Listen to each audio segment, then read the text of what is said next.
কঠিন জঘন্য অপরাধ। মনে রাখতে হবে, রাসূল আকরাম সাল্লাল্লাহু আলাইহি ওয়াসাল্লামের চারিত্রিক ব্যাপারে কাফেররা যত অপবাদ দেয় এগুলা সব ভিত্তিহীন। হাজারো অপবাদ দিয়েও উম্মতের নবীর প্রতি বিন্দু পরিমাণ ভালোবাসা কমাতে পারবে না। যেমন তারা একটা কথা কয় যে বলে মুহাম্মাদের বয়স 25 বছর আর খাদিজার বয়স 40 বছর। এর আগে খাদিজার 2 জন স্বামী ইন্তেকাল করেছে, বয়সে প্রায় দ্বিগুণ, আবার সন্তান সন্ততি ছিল। মুহাম্মাদের মতো তরুণ যুবক খাদিজাকে বিয়ে করেছে সম্পদের লোভে, নাউজুবিল্লাহ বলেন। অথচ সিরাতের কিতাব পড়েন, ইতিহাস পড়েন, কি দেখা যাবে যে রাসূল আকরাম সাল্লাল্লাহু আলাইহি ওয়াসাল্লাম খাদিজাকে বিয়ার কথা চিন্তাও করেন নাই, প্রস্তাবও দেন নাই। প্রস্তাব এসেছে খাদিজার পক্ষ থেকে। নবীজির চরিত্রে মুগ্ধ হয়ে খাদিজা প্রস্তাব দিয়েছে, সরাসরি নিজে দেয় নাই, মাধ্যম দিয়ে দেওয়া হয়েছে। যখন খাদিজার 2 জন স্বামী ইন্তেকাল করেছে, খাদিজা চিন্তা করেছে আর বিয়ে শাদী করবে না, এভাবেই বাকি জীবন কাটিয়ে দিবে।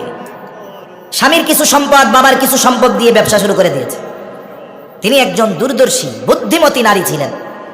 অল্প দিনে ওনার এই ব্যবসায়িক খ্যাতি আরবের ঘরে ঘরে পৌঁছে গেছে যে একজন মেয়ে আছে খাদিজা, প্রসিদ্ধ ব্যবসায়ী, এবং তার গুণে রূপে মুগ্ধ হয়ে পৃথিবীর অনেক রাজা বাদশাহ বড় বড় ব্যবসায়ীরা তাকে বিয়ের প্রস্তাব দিয়েছে, সব নাকচ করে দিয়েছে যে না, বিয়ে শাদী করবো না, বাকি জীবন এভাবে কাটায় দেব। এই ইতিমধ্যে তিনি আরবের বড় একজন ব্যবসায়ী হয়ে গেছে। ওনার বয়স তখন 37 বছর, নবীজির বয়স 22 বছর। খাদিজা তার ব্যবসার ইতিহাসে সবচাইতে বড় কাফেলা পাঠাবে সিরিয়াতে। কি কাজ? বলে মক্কার যেই সমস্ত পণ্যের চাহিদা সিরিয়ার বাজারে আছে, এই পণ্যগুলো মক্কা থেকে নিয়ে যাবে সিরিয়ায়। আবার সিরিয়ার যেই পণ্যগুলোর চাহিদা মক্কার বাজারে আছে, ওই পণ্যগুলো কিনে এনে বিক্রয় করবে মক্কায়। এক্সপোর্ট ইম্পোর্টের ব্যবসা ইতিমধ্যে চলে গেছে। খাদিজা চিন্তা করতেছে সব প্রস্তুত, কিন্তু এই কাফেলার জিম্মাদারি কাকে দেওয়া যায়? বিশ্বস্ত একজন মানুষ দরকার, খুঁজতেছে সে যে আমার একজন বিশ্বস্ত লোক দরকার। ওই বছর মক্কায় একটু দুর্ভিক্ষ ছিল। আবু তালেব আমার আপনার নবীকে বলে, মুহাম্মদ তোমাকে তো সবাই বিশ্বাস করে, তোমার উপাধি আল আমিন। খাদিজা তার ব্যবসায়ী কাফেলার জিম্মাদার হিসেবে একজন বিশ্বস্ত মানুষ খুঁজতেছে। তুমি গিয়া খাদিজার কাছে বলো, খাদিজা আমি তোমার এই ব্যবসায়িক কাফেলার দায়িত্ব নিতে যাই। যে কও। নবীজি বলে না, আমি চেয়ে দায়িত্ব নিতে পারবো না, তবে খাদিজা যদি আমাকে প্রস্তাব দেয় আমি এটা ভেবে দেখব। কারণ দায়িত্ব চেয়ে নেওয়া আর চাপিয়ে দেওয়া দুটো বিষয় এক নয়। কোনো বিষয়ের দায়িত্ব যদি আপনাদের মধ্যে মাইকটা চালু করে কই আমার এই দায়িত্বটা দেন, এখন তো আপনারা আমার দিলেন দায়িত্ব, কিন্তু দায়িত্ব পালনে আমি ফেল। আপনারা এবার মাইক নিয়ে কইবেন কি, হুজুর আপনার এই দায়িত্ব নিতে কইছে কে? কাম কাজ নাই, খেয়ে দেয়া মানুষের বাড়ি খেয়ে বেড়ান আর দায়িত্ব নেওয়ার জন্য লাভান, ঠিক না? কিন্তু আপনারা সবাই মিলে আমারে ধরছেন এই দায়িত্ব আপনি নেন নেন, আমি কইছি নিব না। আপনারা কইতেছেন যারে দায়িত্ব নেন, আমরা তো আছি আপনার সাথে, এখন আমারে দায়িত্ব দিছেন, কিন্তু আমি দায়িত্ব পালন করতে পারি নাই। আপনারা কিছু বলার আগে আমি গলা সাইডা করবো, দায়িত্ব দিছেন কেন? আমি কি নিতে চাইছি? তার মানে দায়িত্ব চেয়ে নিলে ওই শক্তি থাকে না, দায়িত্ব চাপিয়ে দিলে যেই পাওয়ার পাওয়া যায়। হযরত লোকমান নবী ছিলেন না আলাইহিস সালাম, ওনার নামে সূরাও আছে কোরআনে। ওনার ব্যাপারে আসছে তাফসীরের মধ্যে যে ওনাকে হিকমত অথবা নবুয়ত এই দুটি থেকে একটি গ্রহণ করার জন্য সুযোগ দেওয়া হয়েছে। হিকমত, নবুয়ত, প্রত্যেকটা নবীর পরিপূর্ণ হিকমতওয়ালা। নবুয়তের মধ্যে হিকমত আছে, তার মানে হিকমত নবুয়তের একটা পার্ট, অংশ। আরো কত গুণ আছে নবুয়তের মধ্যে। হযরত লোকমান হিকমত গ্রহণ করলেন, নবুয়ত গ্রহণ করেন নাই। মানুষেরা জিজ্ঞাসা করে, লোকমান নবুয়তের মতো মর্যাদাপূর্ণ বিষয় গ্রহণ করার সুযোগ থাকার পরেও কেন আপনি হিকমত গ্রহণ করলেন? আপনি যদি নবুয়ত গ্রহণ করতেন হিকমত তো এমনি পাওয়া যাইতেন। হযরত লোকমান বলে, শোনো, আল্লাহ তাআলা যদি আমাকে সরাসরি নবুয়ত দিতে চাইতেন তাহলে আমাকে ইখতিয়ার দিতেন না, আমাকে বেছে নেওয়ার সুযোগ দিতেন না, সরাসরি আমাকে নবুয়ত দিয়ে দিতেন। আর ওই নবুয়তি জিম্মাদারি পালনে যত ব্যবস্থাপনা দরকার সব কিছু আল্লাহ তাআলা করতেন। আর যদি আমি নিজের থেকে নবুয়তকে বেছে নিতাম, ওই দায়িত্ব পালনে আমার দ্বারা যদি কোনো ত্রুটি বিচ্যুতি হয়ে যাইত তাহলে আল্লাহ তাআলার সামনে জবাবদিহিতার কাঠগড়ায় আমাকে দাঁড়ানো লাগতো। এই জন্য নবুয়তের মতো দায়িত্ব আমাকে যেহেতু আল্লাহ দেয় নাই, সেহেতু সুযোগ থাকার পরেও আমি গ্রহণ করি নাই। যেমন রাসূলুল্লাহ সাল্লাল্লাহু আলাইহি ওয়াসাল্লাম নবুয়তির প্রথম দিকে যখন জিবরাইল আলাইহিস সালাম কোরআনুল কারীম নিয়ে আমার আপনার নবীজির কাছে আসতেন, জিবরাইল আলাইহিস সালাম নবীজিকে তিলাওয়াত করে শোনায়। জিবরাইল আলাইহিস সালামের তিলাওয়াত শেষ হওয়ার আগেই নবীজি জবান আওড়াইতে থাকে। চিন্তা করে, জিবরাইলের পড়া যদি শেষ হয়ে যায় আর আমি যদি এর মধ্যে সে যা তিলাওয়াত করেছে সেগুলো যদি জমা না করতে পারি, সংরক্ষণ যদি না করতে পারি, যদি ভুলে যাই, তাইলে কি হবে? এই জন্য জিবরাইল আলাইহিস সালাম তিলাওয়াত করে শুনাইতেন আর তিনি জবান আওড়াইতে থাকতেন। আল্লাহ তাআলা তো সব কিছু দেখে। আল্লাহ তাআলা আমার আপনার নবীকে উদ্দেশ্য করে বলেন, লা তুহাররিক বিহি লিসানাকা লিতা'জালা বিহি ইন্না আলাইনা জামআহু ওয়া কুরআনা। আল্লাহ তাআলা বলেন, লা তুহাররিক লিসানাকা লিতা'জালা বিহি, আপনি তাড়াহুড়ো করে আপনার জবানকে বারবার আওড়াবেন না। আল্লাহ তাআলা কেমন যেন বলে, হাবিব আপনি তাড়াহুড়ো করবেন না, জবান আওড়াবেন না। আপনি কি মনে করতেছেন আপনি চুপ থাকলে এগুলো হারিয়ে যাবে, আপনি ভুলে যাবেন? এমন কিছু মনে করার সুযোগ নাই। শুনে নেন হাবিব, আমি তো আপনার কাছে ওহী পাঠাই, আমি তো আপনাকে নবুয়ত দিয়েছি, ভুলে যাওয়ার কোনো কারণ নাই। ইন্না আলাইনা জামআহু ওয়া কুরআনা, আপনি শুধু চুপ করে থাকেন, জবান আওড়ায়েন না, নড়াচড়া করেন না। এই কোরআন জমা করার এবং আপনাকে পড়িয়ে দেওয়ার দায়িত্ব আমি আল্লাহ। এগুলো জমাও আমি করব, আপনারে পড়াইয়াও আমি দিব। সুবহানাল্লাহ। তাহলে কি করবেন?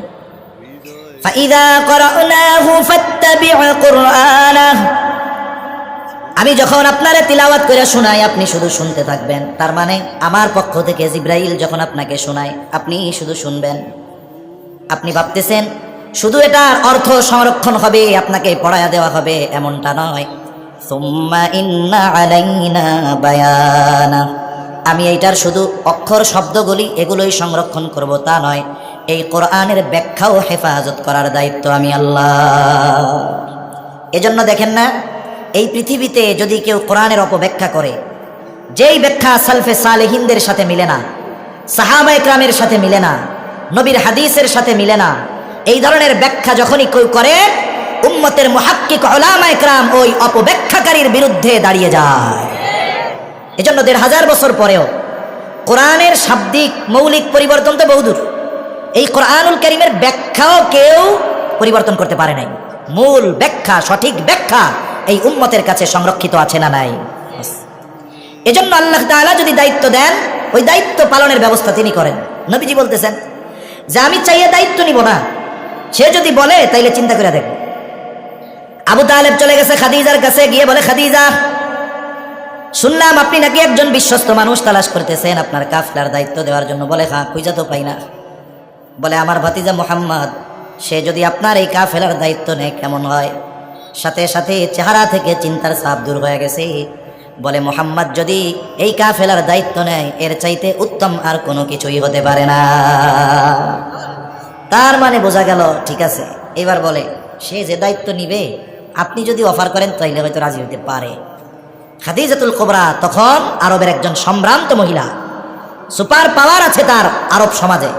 ওই জাহেলিয়াতের সময়, ওই সময়টাতেও তার উপাধি মক্কার ওই জাহেলরা দিয়েছিল তাহেরা, পুত পবিত্রা।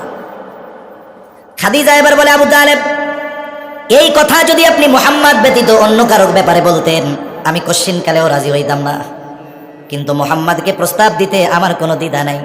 এইবার খাদিজা প্রস্তাব দিলেন, এই কাফেলার দায়িত্ব আপনি নেন। নবীজি কাফেলার দায়িত্ব নিলেন। সফর শুরু হয়ে গেল।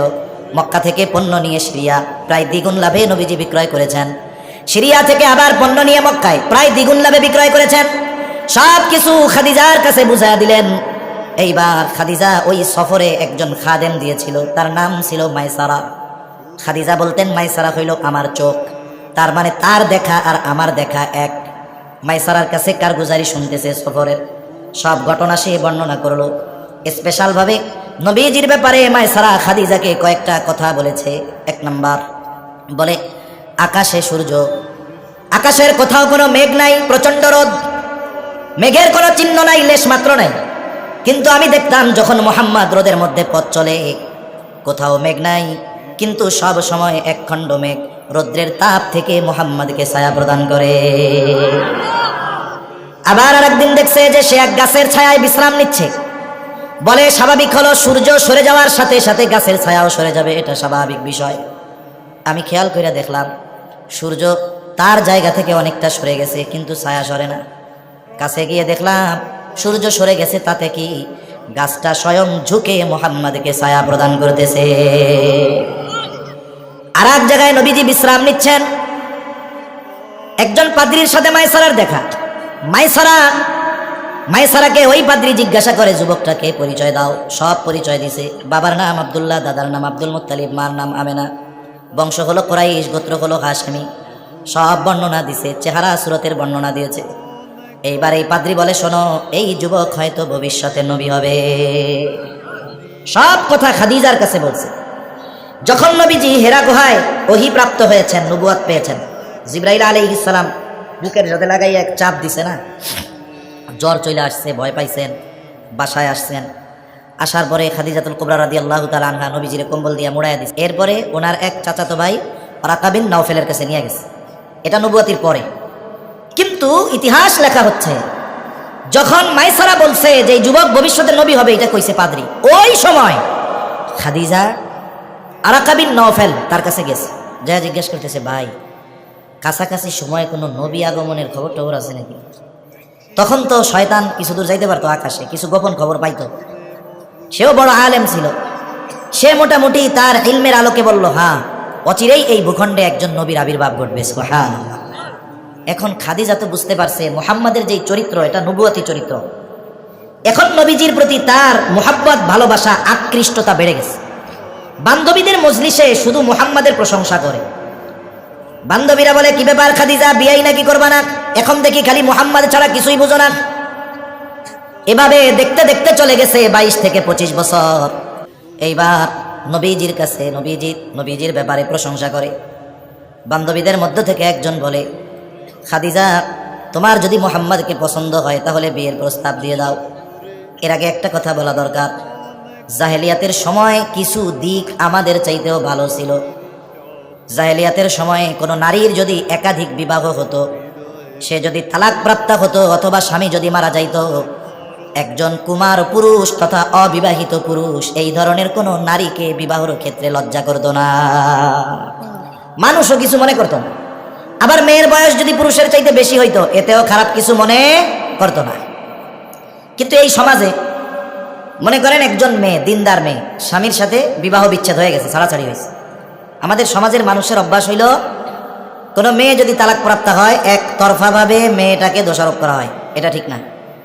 কারণ আমাদের সমাজে অনেক দিনদার বাপ আছে, দিনদার বাবা, তার একটা দিনদার মেয়ে আছে, কিন্তু বিয়া দেওয়ার সময় ওই দিনদার মেয়ের জন্য দিনদার বাপ দিনদার পোলা খোঁজে না, খোঁজে গিয়া মালদার। যখন আর একজন কয় টাকাওয়ালার কাছে বিয়া দিচ্ছেন, দিন টিন তো নাই, কয় ঠিক হয়ে যাইব, টাকা থাকলে সবই ঠিক হয়ে যায়। এখন দিছে ওই মেয়েরে বিবাহ, শহরে থাকে, কিন্তু মেয়ে গিয়া দেখে, হায় রে, তার স্বামী পরনারীতে আসক্ত, মাদকাসক্ত, ওই বাড়িতে পাপাচারের সয়লাভ। বলেন তো, দিনদার একটা মেয়ের জন্য ওই বাড়ি যত আধুনিক আসবাব থাকুক না কেন, ওইটা তার জন্য জাহান্নাম হয়ে যাবে, ঠিক কিনা বলে? এখন ছাড়াছাড়ি হয়ে গেছে, মেয়েটা বাবার বাড়িতে চলে আসছে। গ্রামের একজন লোক বলে, অমুকের মেয়েটা খুব ভালো। আর একজন মুখ একটা ভেক্সি মাইরা কয়, ভালো কইও না, ভালো হইলে স্বামীর ঘরই করতে পারত। এরকম বলার লোক তো নাই আপনাদের এদিকে। এটা নিচু মন মানসিকতার পরিচয়। এই জন্য তালাকপ্রাপ্তা নারী যে শুধু নারীর কারণেই বিচ্ছেদ হয়, বিবাহ, এমনটা নয়। বরং বড় একটা অংশ আছে যে নারী স্বামীর ঘর করতে পারে না স্বামীর দুশ্চরিত্রের কারণে, ঠিক কিনা বলেন? এখন মনে করেন ওই তালাকপ্রাপ্তা মেয়ে দিনদার মুত্তাকি, আর এক যুবক অবিবাহিত, সে গিয়ে তার দিনদার মা বাপরে বলতেছে, আব্বা, মা, বিয়ের তো বয়স হয়েছে, আপনারাও মেয়ে খুঁজতেছেন, অমুক চাচার মেয়েটার ওই যে অমুক জায়গায় বিয়া হয়েছিল, কিন্তু সংসার করতে পারে নাই, চলে আইছে, শুনছি মেয়েটা খুব ভালো, ওইটার সাথে আমার বিয়া দিয়ে দেন। এই কথা যেই বলবে, মা বাপ জিব্বা আধা হাত বাইর করে কবে, আস্তাগফিরুল্লাহ, এই কথা কইস না, ইজ্জত সম্মান থাকবো, চেহারা দেখানো যাইব মানুষের লগে। বেটা, তুই একটা অবিবাহিত পোলা, তুই বিয়া করবি বিয়াইতে একটা মাইয়া, এই কথা তওবা, এই কথার মুখেও আনিস না, স্বপ্নেও ভাবিস না। এই যে কথাটা বললো, এটা নিঃসন্দেহে নিম্নমন মানসিকতার পরিচয়, ঠিক কিনা বলেন? আবার যদি মেয়েটা একটু বয়সে বড় হয়, নবী তো বয়সের কথা দেখে বিয়া করতে কয় নাই। যেই 4 জিনিস দেখে বিবাহের কথা নবীজি বলছেন, এর মধ্যে বয়স আছে? বয়স নাই। দেখতে কইছে কি? বলে সৌন্দর্য, বংশ, টাকা পয়সা, দিনদারিত্ব। বয়সের কথা তো নবী কয় নাই। এখন যদি বয়সে একটু বড়ই হয়, বন্ধু বান্ধব ফাজিল আছে, কয় দোস্তরে, তোর বউরে ভাবি কমু না দাদি কমু টের পাই না তো, তোর বয়সে বড় না। আবার যদি ওই ছেলেটা একটু ত্যাগ স্বীকার করে, এমন কাউকে বিবাহ করে যে মেয়েটার একটা বাচ্চা হয়েছে, স্বামী মারা গেছে, এখন বাচ্চা সহ সে বিয়া করছে, তাইলে কইব যে আমরা মুক্তাগাছার এই কালীর বাজার গিয়া 5 লিটার তেলের সাথে সাবান ফ্রি পাই, আর তুমি ভালো বিয়া করে পোলাপান ফ্রি পাইছি। এরকম বলা লোক সমাজে আছে না নাই? এটা নিম্ন মন মানসিকতার পরিচয়, ঠিক কিনা বলেন? যারা এই ধরনের কাজ করে তাদের চাইতে যারা পরকিয়া করে তারা মনে হয় ভালো। মিয়া পরকিয়া যে করে তারে তো সমাজ থেকে বের করে দেওয়া দরকার, আর এই ধরনের সাহসী কর্ম যারা করে এদেরকে পুরস্কার দেওয়া দরকার।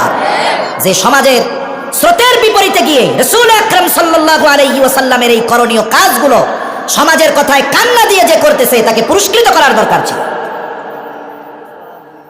25 বছর বয়স, নবীজির কাছে এইবার খাদিজাকে বলে তুমি প্রস্তাব দাও। খাদিজা বলে আমি যদি মুহাম্মদকে প্রস্তাব দেই, সে যদি ফিরায় দেয় লজ্জা পাবো। বান্ধবী বলে আমি তাইলে তোমার পক্ষ থেকে প্রস্তাব দেই। বলে না, তুমি যাও, অনুমতি দিলাম, তার মনোভাবটা একটু যাচাই করো। এইবার ওই মেয়েটা চলে আসছে নবীজির কাছে, বলে মুহাম্মদ বয়স তো কম হলো না, বিবাহ শাদী কি করবা না? বলে আমার তো কোনো টাকা পয়সা নাই, বিবাহ শাদী কেমনি করব? বলে কোনো কেউ যদি তোমার সব খরচ বহনের দায়িত্ব নেয় তাহলে তুমি কি রাজি আছো নাকি? নবীজি বললেন আমার চাচা আবু তালেব আমার অভিভাবক, তার সাথে গিয়া কথা বলেন। আবু তালেবের সাথে কথা হলো, লম্বা কথা। সর্বশেষ আবু তালেবের খুতবায় খাদিজাতুল কুবরার আমার আপনার নবীজির সাথে বিবাহ হয়ে গেল, বিবাহ সম্পাদিত হলো। এবার দুইজনের সম্পর্ক স্বামী স্ত্রী। এবার একটু অন্য জায়গায় যাই আমরা। সূরা দুহা আল্লাহ তাআলা মূলত আমার আপনার নবীজিকে সান্ত্বনা দেওয়ার জন্য নাজিল করেছে। যখন নবীজি কয়েকদিন অসুস্থতার দরুন তাহাজ্জুদের সময় উঠতে পারে নাই, আবু লাহাবের স্ত্রী ঢোল পিটানো শুরু করেছে, মুহাম্মাদের রব মুহাম্মদকে ছেড়ে দিয়েছে, তার উপরে অসন্তুষ্ট হয়ে গেছে। এই কথা যখন বলে বেড়ায়, আর আমার আপনার মালিক আল্লাহ আমার আপনার নবীকে জানিয়ে দিয়ে বলেন ওয়াদ-দুহা ওয়াল-লাইলি ইযা সাজা মা ওয়াদ্দাআকা রাব্বুকা ওয়া মা ক্বালা ওয়ালাল আখিরাতু খায়রুল লাকা মিনাল উলা ওয়ালা সাওফা ইউতিকা রাব্বুকা ফাতারদা। আল্লাহ তাআলা বলেন ওয়াদ-দুহা, প্রভাতের শপথ, ওয়াল-লাইলি ইযা সাজা, রাতের শপথ যখন তা অন্ধকারাচ্ছন্ন হয়ে যায়, মা ওয়াদ্দাআকা রাব্বুকা ওয়া মা ক্বালা, আপনার রব আপনাকে ত্যাগ করেন নাই, পরিত্যাগ করেন নাই, আপনার উপরে তিনি অসন্তুষ্ট হন নাই। আরে আপনি কি চিন্তা করেন? ওয়ালাল আখিরাতু খায়রুল লাকা মিনাল উলা, আপনার প্রতিটা পূর্ববর্তী মুহূর্ত তার চাইতে পরবর্তী মুহূর্তটা উত্তম। মানে মুফাসসিরিনে কেরাম বলেন দুনিয়ার চাইতে আখিরাত উত্তম। কোন কোন মুফাসসির বলেন না না, নবী আমাদের সম্মান ইজ্জত বাড়া কমার একটা গ্রাফ থাকে। মনে করেন কিছুদিন ভালো কিছুদিন ডাউন, আপ ডাউন, সম্মান কখনো বাড়ে কখনো কমে, কিন্তু নবীজির সম্মান একমুখী, বলে ঊর্ধ্বমুখী। এই যে এই সময় ছিল এই জায়গায়, বলে পরের বার ওই জায়গায়, তারপরে ওই জায়গায়। তার মানে আপনার প্রতিটা পরবর্তী মুহূর্ত পূর্ববর্তী মুহূর্তের চাইতে উত্তম। সুবহানাল্লাহ। সময়ের সাথে সাথে আপনার মর্যাদা শান মান বাড়তেই থাকবে, এটা কমার কোনো সম্ভাবনা নাই। ওয়ালা সাওফা ইউতিকা রাব্বুকা ফাতারদা, আল্লাহ রাব্বুল আলামিন বলেন আপনার রব অচিরেই আপনাকে এত কিছু দিবেন, আপনি খুশি হয়ে যাবেন। এই আয়াতের তাফসীরের মধ্যে ঢুকলে আবার আমার ঝামেলা হয়ে যাবে। নবীজি আল্লাহ বলেন আপনার রব আপনাকে এত কিছু দিবে, আপনি খুশি হয়ে যাবেন। আর আল্লাহ নবীজি কি বলে আমি ততক্ষণ খুশি হব না যতক্ষণ আমার সব উম্মতকে জান্নাতে না দেওয়া হবে। এরপরে কেমন যেন আল্লাহ তাআলা বলেন হাবিব নবুয়ত দিয়া আমি আপনার উপরে অসন্তুষ্ট হব, আপনাকে পরিত্যাগ করব, এটা তো হতেই পারে না। বরং যখন আমি আপনাকে নবুয়ত দেই নাই, আপনি আপনার শৈশবের কথাগুলো মনে করেন, যৌবনের কথাগুলো মনে করেন। যখন এই দুনিয়ায় আপনার পিতা ছিল না, আপনার পিতা আপনার জন্য সম্পদও রেখে যায় নাই, আপনি ইয়াতীম হয়ে দুনিয়ায় আসছেন।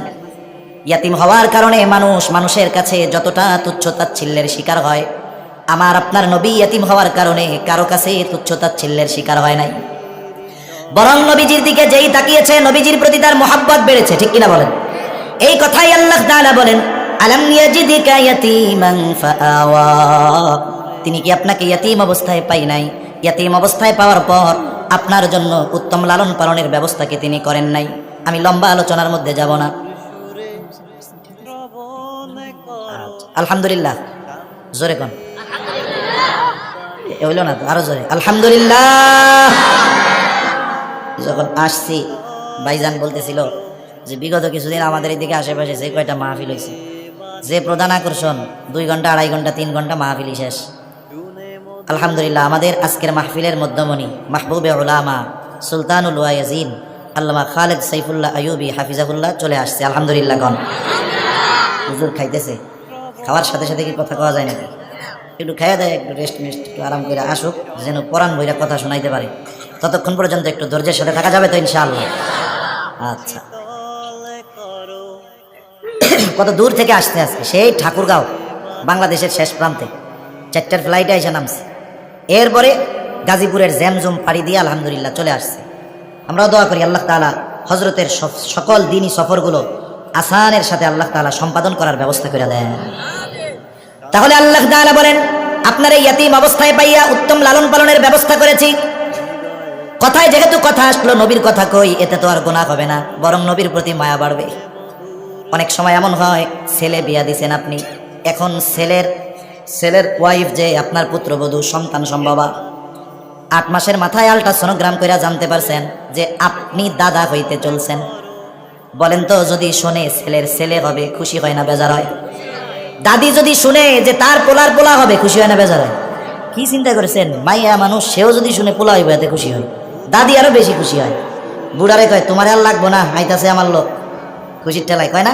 কি আনন্দ, কত আয়োজন। বাজারে গেলে ছোট বাচ্চার কিছু পাইলে হওয়ার আগেই দাদা কিনা নিয়ে আসে, দাদি খেতা সেলাই করতে লাগা যায়।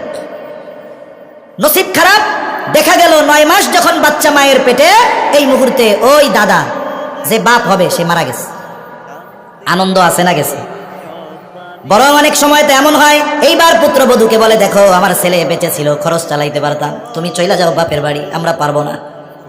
যেই সন্তানের খবর তাদের জন্য আনন্দের কারণ ছিল, এখন সেটা বিষাদের কারণ হয়ে গেছে। অথচ এই জাহেলিয়াতের সময় নবীজি দুনিয়ায় আসার 6 মাস আগে আমার আপনার নবীর পিতা ইন্তেকাল করেছে। তার জীবনের শুরু মাত্র ছিল, কোনো সম্পদ নবীর জন্য রাইখা যাইতে পারে নাই। আব্দুল মুত্তালিব আমেনাকে বলে নাই, ও আমেনা, তোমার স্বামী আব্দুল্লাহ কোনো সম্পদ তো রেখে যায় নাই, তুমি মদিনা চলে যাও। আরে ঐতিহাসিকেরা লেখে, আব্দুল্লাহ মারা যাওয়ার পর আব্দুল মুত্তালিবের তত্ত্বাবধানে আমেনার যত্ন সেবা আরো বেড়ে গেছে। স্বাভাবিকভাবে কোনোভাবে হোক, যদি মেয়েটা এই শ্বশুর বাড়িতে থাকতো, বাচ্চা ভূমিষ্ঠ হয়েছে, ছেলে হয়েছে, আনন্দ থাকতো না। বলে কেন? বলে ওনার ছেলে মারা গেছে, ওই ছেলেকে দেখে আর আনন্দ হবে না, কপালটা গুছায় থাকবে, কে খাওয়াবে, কে চিকিৎসা করাবে। ইতিহাস বলে নবীজি যখন দুনিয়া এসেছে, আব্দুল মুত্তালিবের 10টা সন্তান ছিল। কয় সন্তান? এই 10টা সন্তান আল্লাহর কাছে চাইয়া পাইছে। কত মোহাব্বত করতো 10 সন্তানকে। বলে এই 10 সন্তানকে যত বেশি মোহাব্বত করতো, 10 সন্তানের জন্মে যত বেশি খুশি আব্দুল মুত্তালিব হয়েছে, তার চাইতে বেশি খুশি আমার আপনার নবীর জন্মে আব্দুল মুত্তালিব হয়েছে। জন্ম হওয়ার পরে কয় নাই এখন যাওগা নানা বাড়ি নিয়ে লালন পালন করো, আমরা খরচপাতি দিতে পারব না। বরং সময়ের সাথে সাথে মোহাব্বত আরো বাড়ছে। নবীকে যেই দেখছে মোহাব্বত বাড়ছে। তার মানে ইয়াতিম হওয়ার কারণে নবীজি কারো কাছে নিগ্রহের শিকার হন নাই। যদিও বাবার সম্পদে ছিল না, এই যে ইয়াতিম নিগ্রহের শিকার হয় নাই, সকলে মোহাব্বত করে। বলেন তো, ইয়াতিম নবীর প্রতি মোহাব্বত সকলের অন্তরে যিনি ঢেলে দিয়েছেন তিনি কে? এ কথাই আল্লাহ বলেন, ইয়াতিম হিসাবে পাবার পর উত্তম লালন পালনের ব্যবস্থা আমি করেছি। ওয়াজাদাকা দাল্লান ফাহাদা।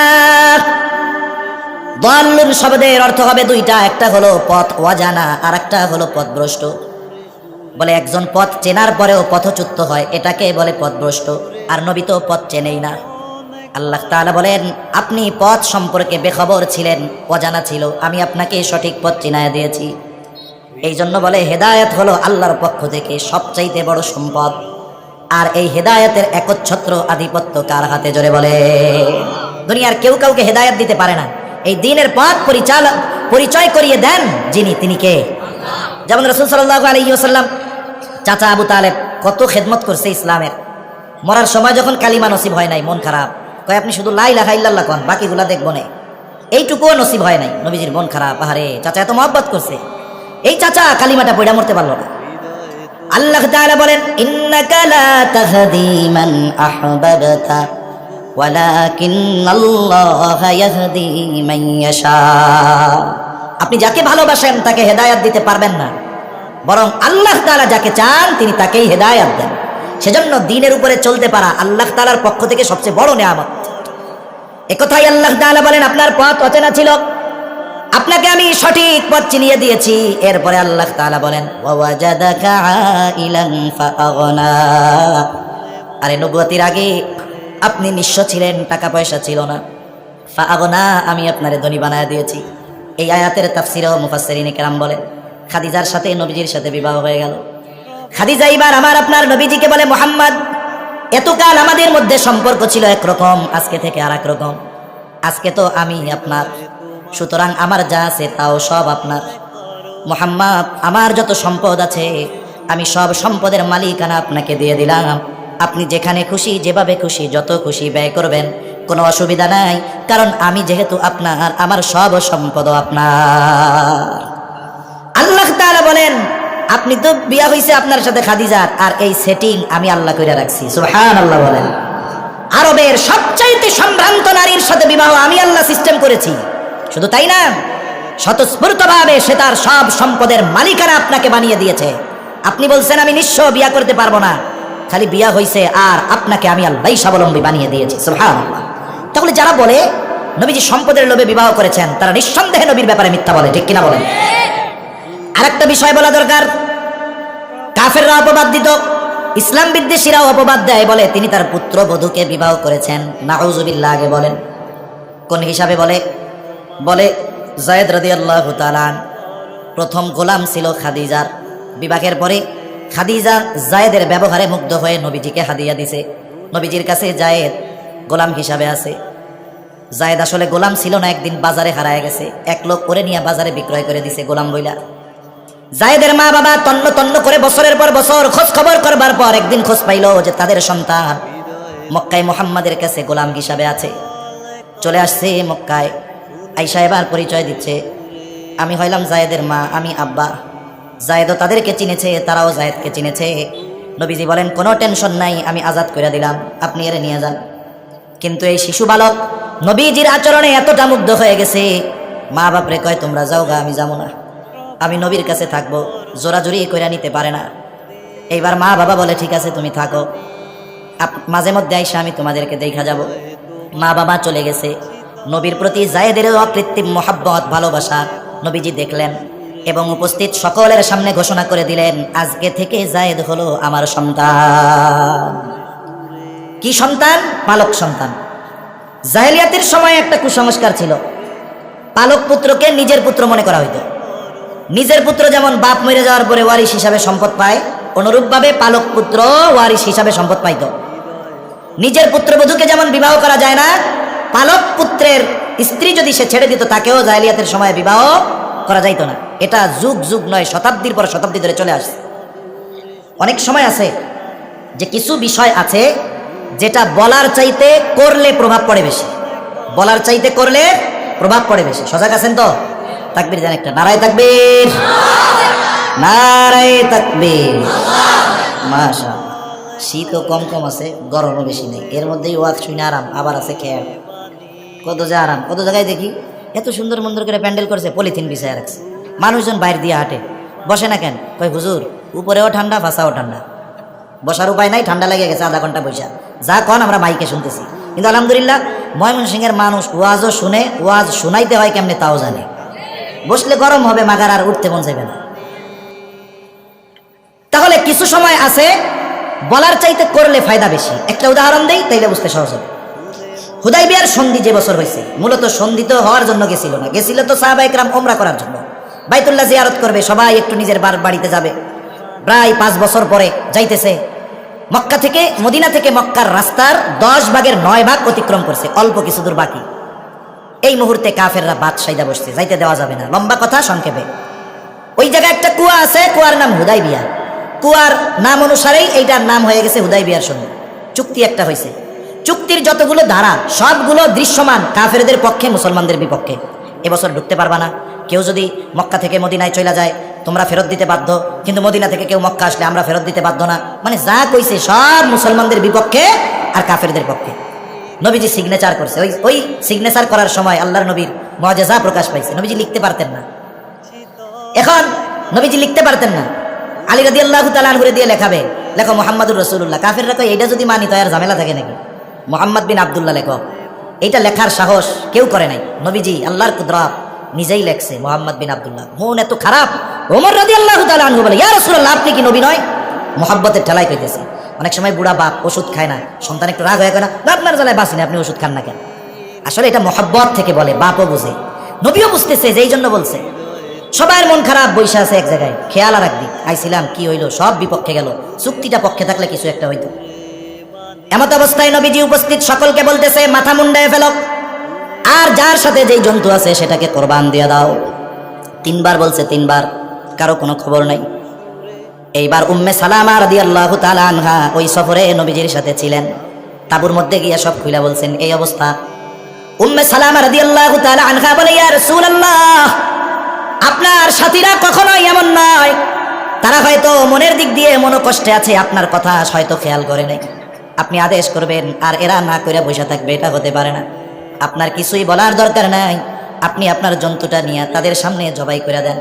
নবীজি এবার নিজে প্রাণীটাই না জবাই যখন করলো, কিছুই বলা লাগে নাই, সকলে উঠে গেছে মাথা মুন্ডায়া, যার সাথে যেই জন্তু ছিল সেগুলো সব কোরবান করে দিল।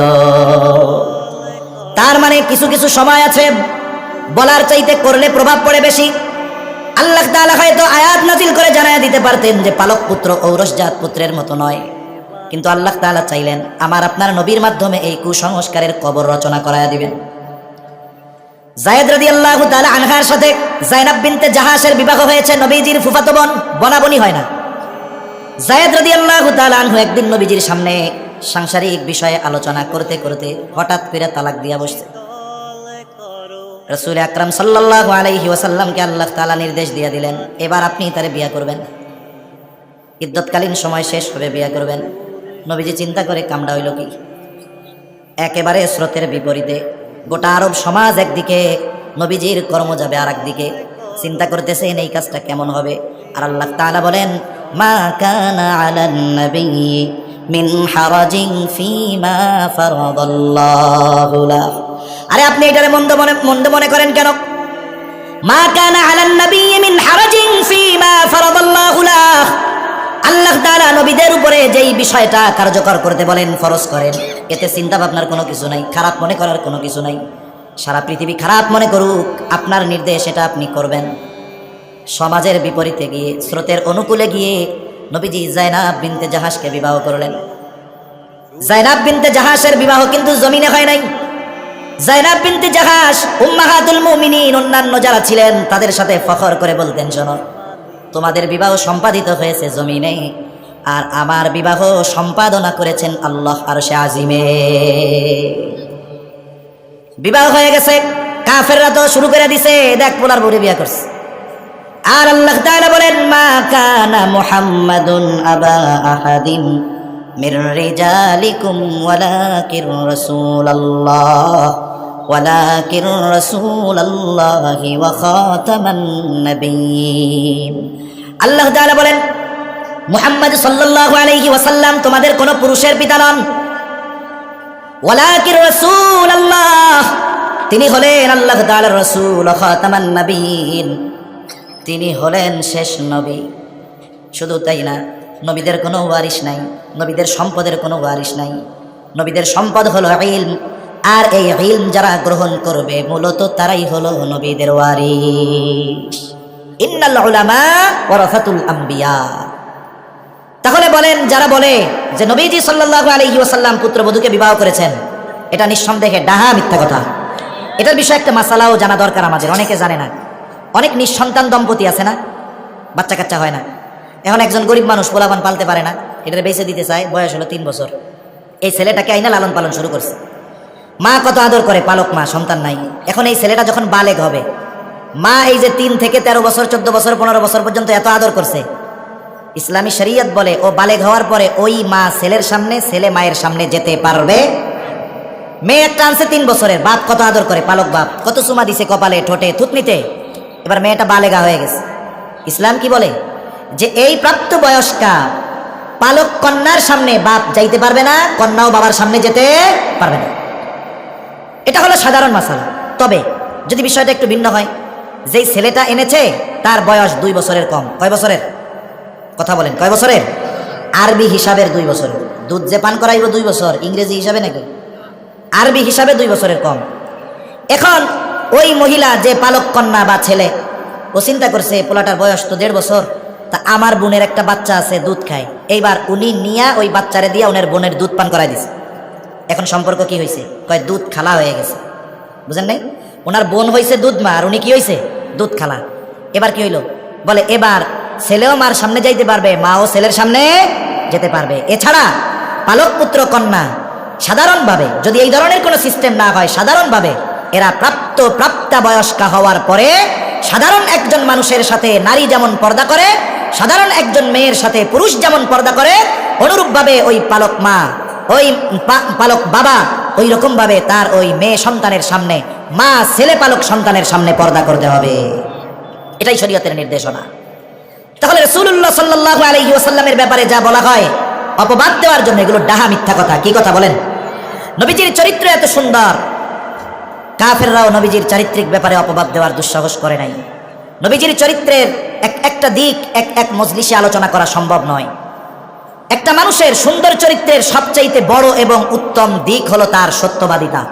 সত্যবাদিতা এমন এক গুণ, যেমন আল্লাহ তাআলা কোরআনুল কারীমে ঈমানদারদেরকে নির্দেশ দিয়েছেন, ইয়া আইয়ুহাল্লাযীনা আমানুত্তাকুল্লাহ হাক্কা তুকাতিহি ওয়া লা তামুতুন্না ইল্লা ওয়া আনতুম মুসলিমুন।